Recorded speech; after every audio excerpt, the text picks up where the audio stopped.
Let's go. I accept that the award for Best Player of the World Cup went to Rodri, but to me, honestly, in my opinion, it would have been fairer if the award went to Messi, who was consistent throughout the tournament except for the final and made a bigger difference in more matches during the World Cup, scoring in the group stage and providing more assists in the knockout rounds, so I decided to look up some numbers. I went on 3.65 scores and came across this. The top 7 players by 3.65 rating are all forwards. Messi leads with an average of 8.7, but in second place is Andy Aye from Senegal, who did have a good World Cup, but is it really all that? And I wasn't going to let it slide, so I decided to learn more about these ratings, and 3.65 has a really cool feature called Impact Rating. It's kind of a hidden score that's inside the app, but I got access to it. It really measures the player's impact on that team in that competition and for what's expected from his position. I've put together the best World Cup lineup based on stats. There are 3 players you probably never expected. Let's check it out. To start this off, we need to establish some criteria. Otherwise, there will be a player who played one game, had a good performance, and he'll stand out compared to everyone else because his impact in that game was huge. So I decided to set a standard. I only considered players with at least 400 minutes, just so you know 400 minutes is about 4.5 games. In other words, the guy has to have played the group stage, maybe even played another match there. In the knockout stage, he played the round of 32. And probably if he didn't play extra time, he also played in the round of 16. That way we get a more accurate sample. And then our lineup starts with Portugal's goalkeeper Diogo Costa. I saw a lot of people, for example, putting Unai Simon in first place. And honestly, he had a good World Cup, only conceded 1 goal. But we have to admit that Spain wasn't the team that was tested the most in the World Cup. Quite different from Portugal, which interestingly conceded just 1 more goal than Spain. Among goalkeepers with substantial playing time, he allowed the second fewest goals in the World Cup. Furthermore, among goalkeepers who were actually threatened, that is, who actually faced shots on goal, which was definitely not the case for Unai Simon, he had the best save percentage. Diogo Costa saved 86.9% of the shots on target and made some great saves. A top-tier performance in the match against Colombia, decisive in the group stage, which ended 0-0, and also another 0-0 draw. The match against Spain ended with Portugal being eliminated after a simple 1-0 defeat with a chance that was almost impossible for Diogo to save. And there's even an interesting fact here. If we remove that standard, for example, of playing time and look at players who only played in the group stage, at most the round of 32, do you know which goalkeeper ranked highest in this lineup? It was Ronald Williams from South Africa with an impact rating of 51.9. Basically, that's 3 points higher than our Diogo Costa. And then we start to understand what this impact rating really is. It's not just a score to evaluate the player's performance, but his impact in that scenario, in that match. So for example, Williams actually conceded more goals than Diogo Costa. But we have to consider that it was already expected that South Africa would face more shots too, so naturally he would concede more goals. But even so, he still managed to have a very positive impact for South Africa, which helped the team reach the round of 32. You got what I mean, right? And now we get to our right back with Pedro Porro, who I believe is in everyone's World Cup best XI. If I'm wrong, correct me and leave a comment below. But Pedro Porro was one of the most complete fullbacks in this World Cup and managed to deliver a lot offensively, providing a pre-assist in the World Cup final and scoring 2 goals against France, but he also did really well defensively. The Spanish fullback made 37 interceptions in this World Cup and showed that he was one of the key reasons Spain allowed so few chances. The ball rarely reached the centre-backs or goalkeeper, as the fullbacks Rodri as defensive midfielder and the 2 midfielders played key roles in counter-pressing to force mistakes. Pedro Porro was among those making crucial interceptions.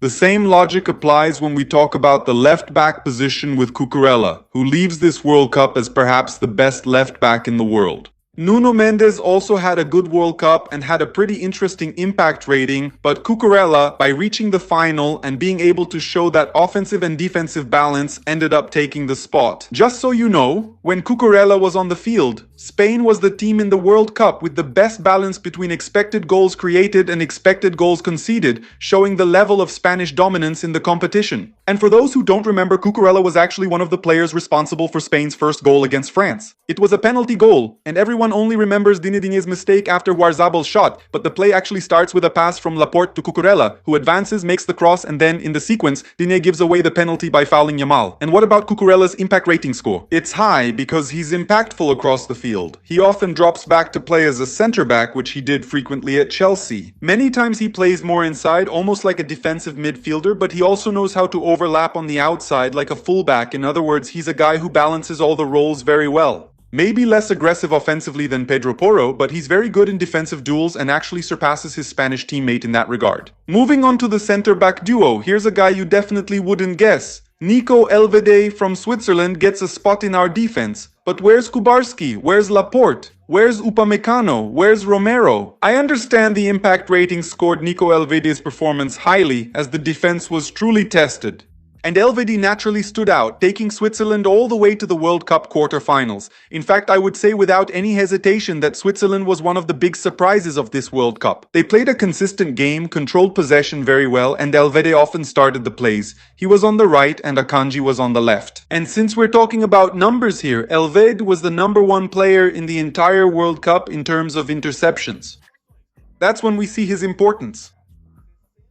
65 interceptions in the entire World Cup, a little less than double Pedro Porro's total, for example. Gabriel Magalhães from Brazil also joined him. Who would have thought that the national team would have a special representative from the defensive sector? But we have to admit that Magalhães had a good level of performance at the World Cup. Just so you know, Gabriel Magalhães was the 10th best player in the entire World Cup in terms of duel success rate, whether it was in the air, on the ground, or even sometimes in offensive duels when he had the ball. Physically, he stood out and protected the depth well. And it's worth highlighting Magalhães here, because his reputation was really affected by conceding the goal to Haaland. The first goal that opened up space for Norway's victory. But I don't like to downplay his performance. His season at Arsenal was essential, probably the best centre-back in the world. And the national team can work very well already with an eye on the 2030 World Cup. In fact, I released this video here on the channel, imagining how Ancelotti can start preparing the national team for the next FIFA international window. But don't worry about watching it now, I'll leave it linked at the end of this video, alright? Moving into midfield, here's FIFA's Ballon d'Or winner. Rodri is the best defensive midfielder of the entire World Cup, and he has some really impressive stats besides goals and assists. Rodri had an impact rate of 51.1, and those are some really impressive numbers. As a defensive midfielder, he leads everyone in completed passes. And he's the best player in the World Cup in duels won.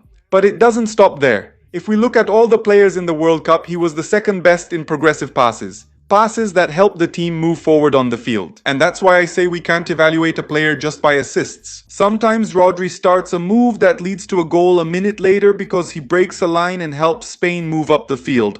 So if you don't go through important steps without a player like Rodri, it's very hard to control a match in the World Cup. Just ask Argentina. In the final, it was really noticeable that Argentina didn't have a single shot on target, not even once in 90 minutes, but that happens because people look at it in a very broad way. They cling to these simpler numbers and don't go deeper into the game. They don't look closely to really understand what happened there. I made a video on this channel about how the final went. Check it out at the end of this one. But more important than that, when we start to understand that soccer isn't just about numbers, much less just the basic stats of the game, we start to see the game in a different way. And that's why we at Futebol Maximo decided to build our game our own way. While we see fantasy games working with these more basic numbers, right? Where defensive midfielders will hardly score well unless they make a lot of tackles, we decided to look at the game in a different way. And that's why we're going to launch our fantasy game on August 2nd. The game where you'll be able to pick players and based on their real-life performance, you'll earn points to compete against us. Mark it on your calendar and subscribe to the channel. On August 2nd, I'll bring more news about this. Adding to the midfield, another player from Switzerland, Granit Xhaka, who had a great season with Bayern Leverkusen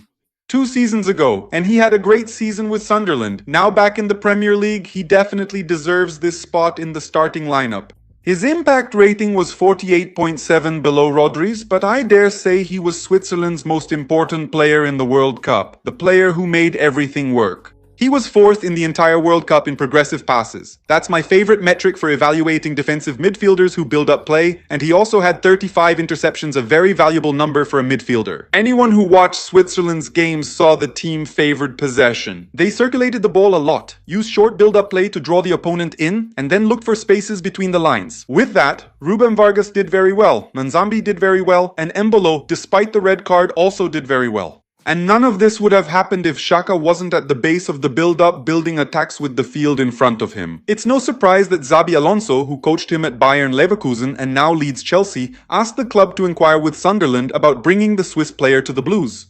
Whether the negotiation will work out or not, there's no way for us to know, but for sure here at Futebol Maximo you'll follow Chelsea's season because we really like to talk about European football too. The other midfielder was Jude Bellingham, and he's the first and only English player who will appear on this list. Bellingham had a better impact rating than Rodri, and the best among all the players we've mentioned so far, 52.2. And the reason for that number is that Bellingham was more decisive. A player who contributes not only with assists, but also with goals.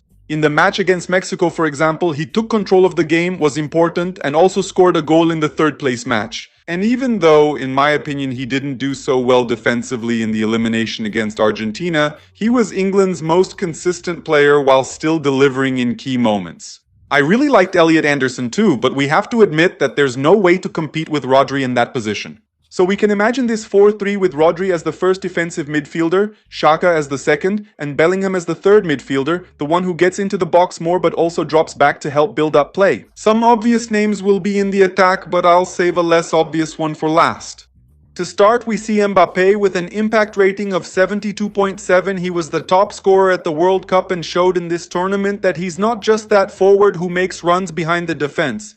Mbappé dropped back really well to link up, to play with his back to goal, to exchange short passes with Olise, with Dembélé, and at times we even saw him playing 1-2s and operating in tight spaces. He scored 10 World Cup goals and is now the World Cup's all-time top scorer. He couldn't be left out. At right wing, even though he didn't actually play there during the World Cup, here comes, in my opinion and according to the impact rating, the tournament's best player. Messi had a score of 83.7, and we don't even need to explain why. When we look at the group stage, Messi was responsible for most of Argentina's goals. The only match where he didn't score all the goals was against Jordan, where he started on the bench, came on and still scored. A participative player who looks for dribbles, creates plays, has good finishing quality and reads the game as a whole. In the knockout stage, he wasn't as decisive in terms of goals, but he played a very important role in building up plays, especially in Argentina's heroic comebacks against Egypt, Switzerland and England. Even though he had a below-par World Cup final, mostly because he didn't have a team that provided him with the best conditions to make a difference in the game, I still consider him the best player of the World Cup. Above Rodri because the level of impact he creates in a match is more decisive than Rodri's impact. It won't matter much if Rodri delivers 30 progressive passes in the game to get the ball into the attacking third, if there's no player of Messi's caliber, for example, in the final third. And we clearly saw that Argentina reached the World Cup final largely because of this alien. You could even say there was a dependence on Messi here. For the left wing, our Vini Jr. was also selected by the impact rating. He had a score of 55.9 with some very interesting stats as well. He was the 5th player in the entire World Cup with the most actions inside the opponent's box. And keep in mind, he was eliminated in the round of 16. Some players reached the quarterfinals, semifinals, and final but couldn't match Vini's impact. He ranked 7th in successful dribbles during the competition. Then you add all that to the 4 goals he scored, and the fact that at one point he was even competing for the top score of the World Cup, and that he managed to be decisive. For those who don't remember, he's the one who gave that pass to Hendrick, missed a great chance, and that has to be considered in Vini's impact index, and he ends up making it into our lineup. So we complete the team with Diogo Costa, Pedro Porro, Elvede, Gabriel Magalhães and Cucurella, Rodri, Bellingham and Xhaka, Messi, Mbappé and Vini Jr. Interestingly, 2 players from the Brazilian national team, only 1 each from England and France. But tell me, did you like this analysis of the World Cup team based on the numbers? Now I want to know, what is your World Cup team in your opinion? And as promised, I've linked these 2 videos here for you to binge some Futebol Maximo. Let's go!